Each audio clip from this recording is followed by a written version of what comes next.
Hello again. This is Dr. Rebecca Reynolds. You know me as Dr. Rebecca. In the first 9 minutes, you were introduced to the definition of social emotional development and a few things that surround that definition. This next video will describe why we need to consider social emotional development as important. You know, I believe the biggest reason that social emotional development is important is due to the connection of mental health. In 1999, the U.S. Surgeon General defined mental health as successful functioning that results in productive activities, fulfilling relationships with others, and the ability to adapt to change and to cope with adversity. This highlights the long-term impact that early social emotional development can have on individuals. So, if we are to answer the ultimate question of where social emotional development begins, we need to start with development from the beginning. Taking a closer look at Lev Vygotsky's theories, we will find the social cultural theory of development.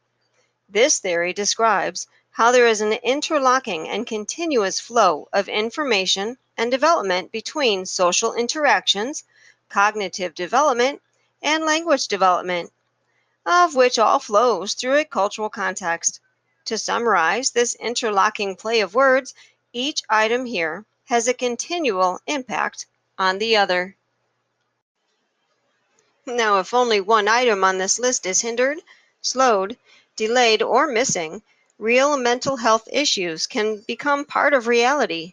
Also worthy of noting, as mentioned in the first training, the physical pathways of brain development should be included in this list, as each listed item helps the physical development of the brain.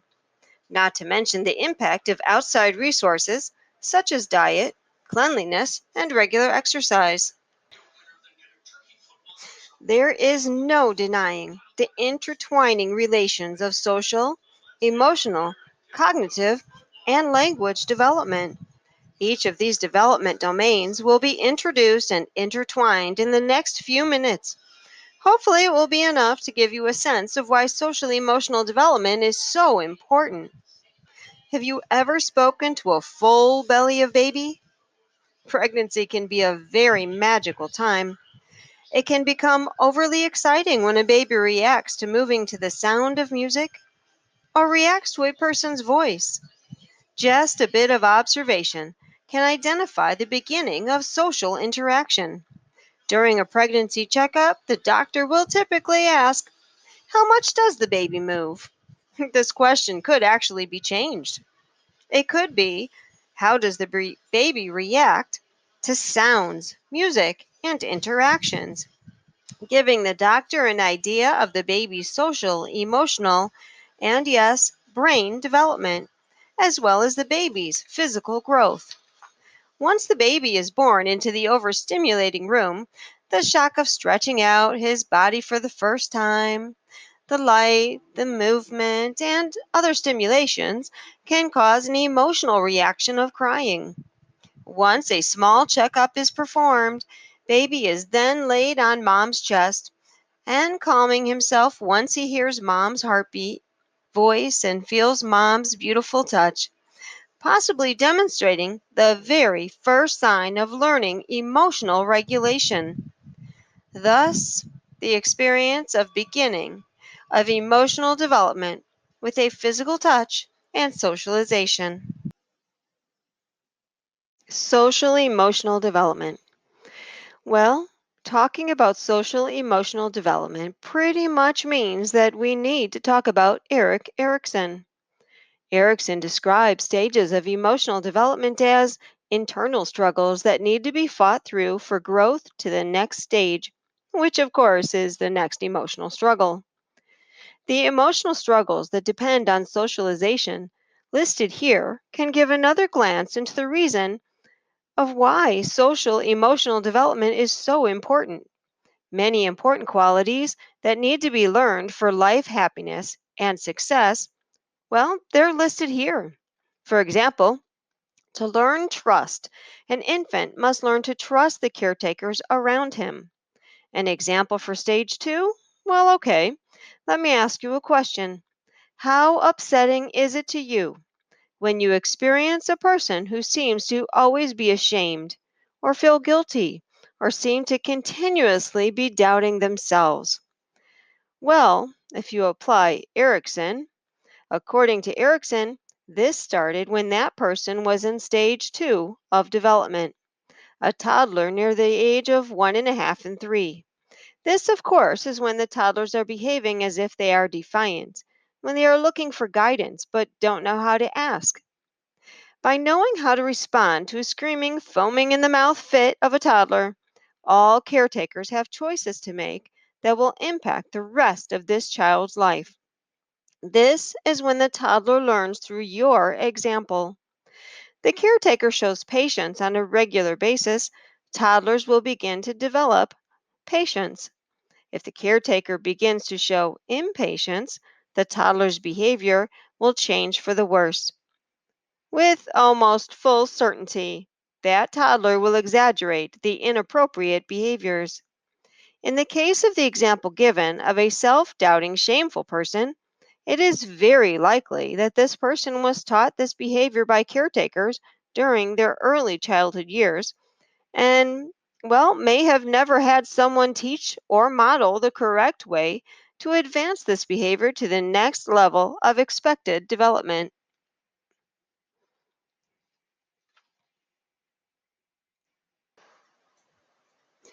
Cognitive development. If we remember the conversation we had about the social cultural theory by Lev Vygotsky, you can remember that Vygotsky talked about how the setting of the cultural context and social situation surrounding infants influences development. Well, Vygotsky also believes that social experiences impact and help to form a child's psychosocial and cognitive development. This includes play and such things as pretend play, board games, problem solving, etc. The more experiences children encounter where they are made to react in thought or speech, cognitive growth happens. According to Vygotsky, thinking begins on a social level and is then internalized. So, what you say to young children and how you say it is vitally important.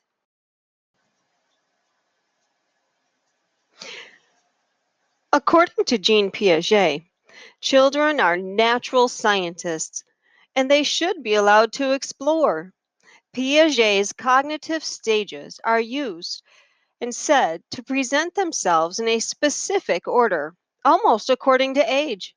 Of course, there are children who experience stages at varying ages, but always in the same order and gradually over time.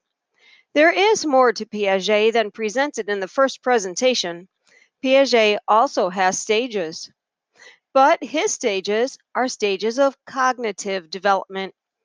To simplify the descriptions, the first stage, children learn through their sense of touch, taste, smell, hearing, and sight. Basically, their senses and their motor skills. Stage two, pre-operational. Having acquired representational thinking, pre-operational thinking is the stage just before children are able to use formalized logic. Stage three, approximately starting at the age of 7, is called the concrete operational stage. Children learn how to think with logic, answering questions such as why and how. In stage 4, typically starts around the age of 11 or prepubescence, it's called formal operational. At this stage, children begin to acquire the ability to think in abstract. That is, to develop and manipulate symbols and to generalize to similar situations. If we take all of these theories together, social and cultural context, children being natural scientists, and the internal struggle as defined by Erickson, One could say that social context gives the reason for thought, while language gives the tools to express those thoughts.